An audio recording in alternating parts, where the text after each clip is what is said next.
Hey guys, this is Sonu Alawat लेकर आ चुका हूं आपके लिए एक जबरदस्त गवर्नमेंट जॉब अपडेट जो कि डायरेक्टली निकल के आ रहा है IBPS RRB office assistant recruitment 2022 की तरफ से।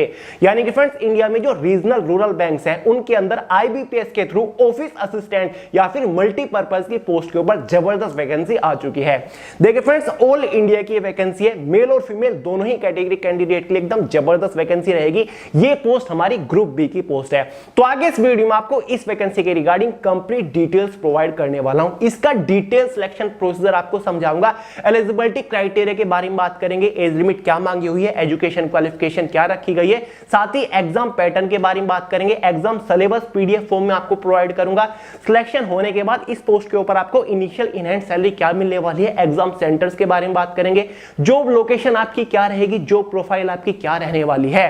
तो फ्रेंड्स, अगर आप इस वैकेंसी को लेकर थोड़े से भी इंटरेस्टेड हैं तो वीडियो को आखिर तक जरूर देखिएगा। तो चलिए ज्यादा टाइम वेस्ट नहीं करते, फटाफट वीडियो शुरू कर लेते हैं।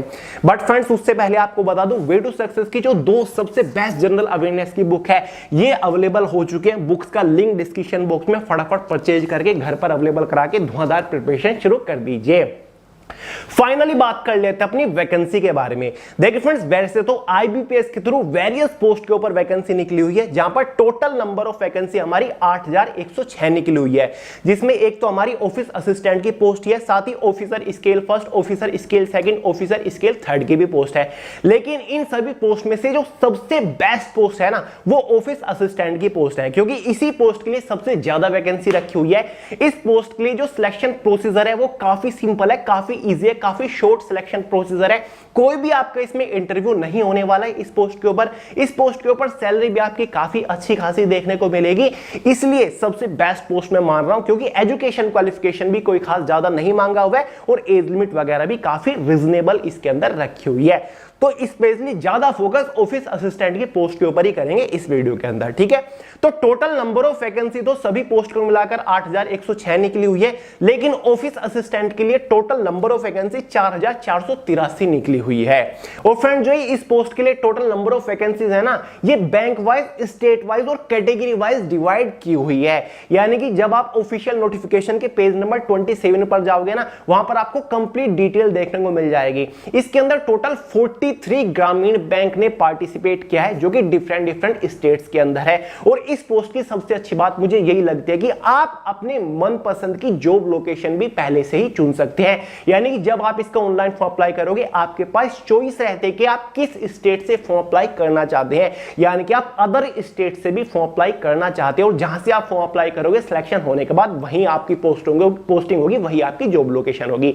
तो फॉर्म अप्लाई करने से पहले ऑफिशियल नोटिफिकेशन का पेज नंबर 27 चेक कर लीजिएगा। वहां पर आपको पता चल जाएगा कि किस स्टेट से, किस कैटेगरी से कितनी वैकेंसीज है, उसी हिसाब से आप फॉर्म अप्लाई कर सकते हैं। बात कर लेते हैं इंपॉर्टेंट डेट्स के बारे में। देखिए फ्रेंड्स, ऑनलाइन फॉर्म जो इसके स्टार्ट हुए वो आज से मतलब 7 जून 2022 से हो चुके हैं। फॉर्म की जो लास्ट डेट रहेगी ना, वो 27 जून 2022 रहने वाली है। साथ ही इसका जो प्रीलिमिनरी एग्जाम होगा वो अगस्त 2022 में ही होगा। साथ ही मेंस एग्जाम जो आपका होगा वो सितंबर अक्टूबर 2022 तक हो जाएगा। बात कर लेते हैं फॉर्म फीस के बारे में। जनरल ओबीसी कैटेगरी वालों के लिए 850 फॉर्म फीस रखी गई है। एसटी एससी पीएच वालों के लिए 175 फॉर्म फीस चार्ज किए गए हैं। बात करते हैं एलिजिबिलिटी क्राइटेरिया के बारे में। सबसे पहले एज लिमिट को देखते हैं, उसके बाद एजुकेशन क्वालिफिकेशन को देखेंगे।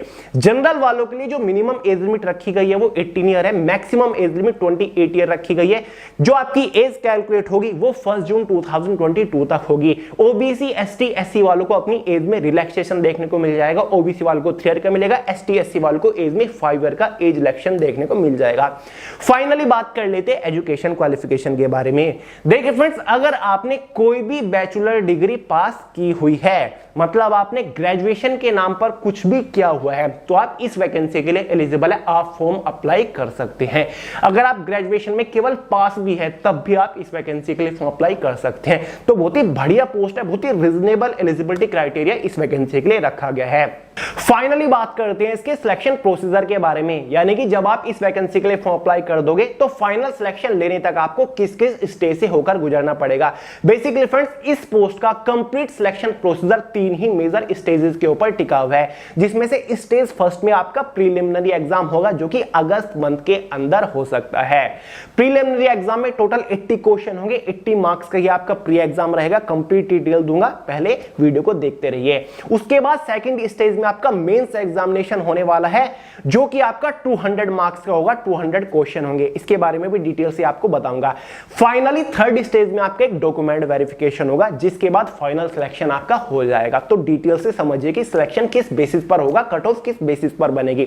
बाकी इसमें कोई अदर स्टेट नहीं है, कोई लैंग्वेज प्रोफिशिएंसी टेस्ट नहीं है, कोई इंटरव्यू वगैरह आपका नहीं होगा। क्लियर है। बात करते हैं स्टेज फर्स्ट के बारे में, जिसमें आपका प्रीलिमिनरी एग्जाम होगा। प्री एग्जाम केवल 2 ही सेक्शंस में डिवाइड किया हुआ है, मतलब 2 ही सब्जेक्ट से क्वेश्चन आएंगे, जिसमें से फर्स्ट सब्जेक्ट हमारा रीजनिंग है।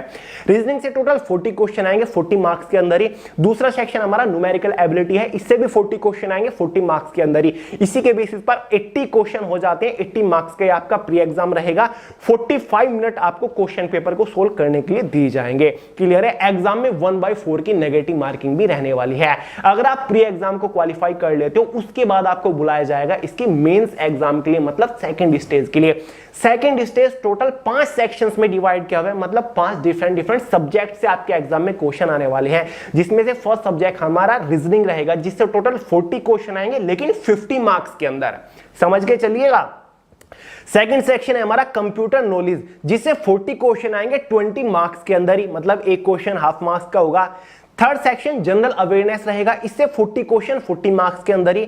फोर्थ सेक्शन हमारा इंग्लिश लैंग्वेज रहेगा, जिससे 40 क्वेश्चन या 40 मार्क्स के अंदर ही, या फिर हिंदी लैंग्वेज रहेगा, जिससे 40 क्वेश्चन 40 मार्क्स के अंदर ही आएंगे। ये समझ के चलिएगा फ्रेंड्स। या तो आप हिंदी लैंग्वेज के 40 क्वेश्चन सोल्व कर सकते हैं, या फिर आप इंग्लिश लैंग्वेज के 40 क्वेश्चन सोल्व कर सकते हैं। इनमें से कोई से एक सेक्शन को आपको सोल्व करना होता है। ठीक है, दोनों नहीं, केवल एक। या तो आप इंग्लिश के 40 क्वेश्चन सोल्व कर लीजिए, या फिर आप हिंदी के 40 क्वेश्चन सोल्व कर लीजिए। ठीक है। उसके बाद 5वां सेक्शन हमारा न्यूमेरिकल एबिलिटी होता है, जिससे 40 क्वेश्चन 50 मार्क्स के अंदर आते हैं। इसी के बेसिस पर मेंस एग्जाम में टोटल 200 क्वेश्चन होते हैं और 200 मार्क्स का आपका एग्जाम होता है। क्वेश्चन पेपर की टाइम ड्यूरेशन 2 आवर आपकी हो जाती है, मतलब 120 मिनट। हिंदी और इंग्लिश आपके एग्जाम की लैंग्वेज रहने वाली है, बाइलिंगुअल रहेगा। लेकिन अगर आपने ऐसे स्टेट से फॉर्म अप्लाई किया, गुजरात से, जिसकी अपनी एक रीजनल लैंग्वेज है, तो आपका रीजनल लैंग्वेज में भी एग्जाम होगा, मतलब गुजरात में हिंदी इंग्लिश गुजराती लैंग्वेज में होगा। ठीक है। महाराष्ट्र से आपने अप्लाई किया तो हिंदी इंग्लिश मराठी लैंग्वेज आपको देखने को मिलेगी। तो ये इसमें भी एक चीज ऐड की गई है इस बार। इसमें भी 1/4 की आपके एग्जाम में नेगेटिव मार्किंग देखने को मिलेगी। क्लियर है। इसके बाद बारी आती है फाइनल कट ऑफ की, फाइनल सिलेक्शन की।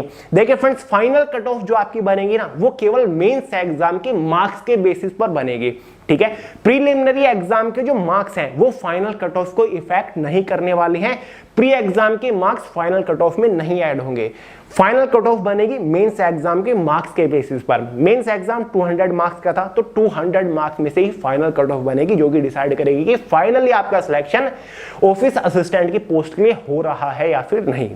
अब बात कर लेते हैं इसके एग्जाम सेंटर्स के बारे में। देखिए फ्रेंड्स, ऑल इंडिया की वैकेंसी है, सेंट्रल गवर्नमेंट की वैकेंसी है, तो ऑल ओवर इंडिया के अंदर ही आपको एग्जाम सेंटर्स देखने को मिलेंगे। डिफरेंट स्टेट्स के अंदर बहुत सारी बड़े शहरों में एग्जाम सेंटर इसमें रखे गए हैं।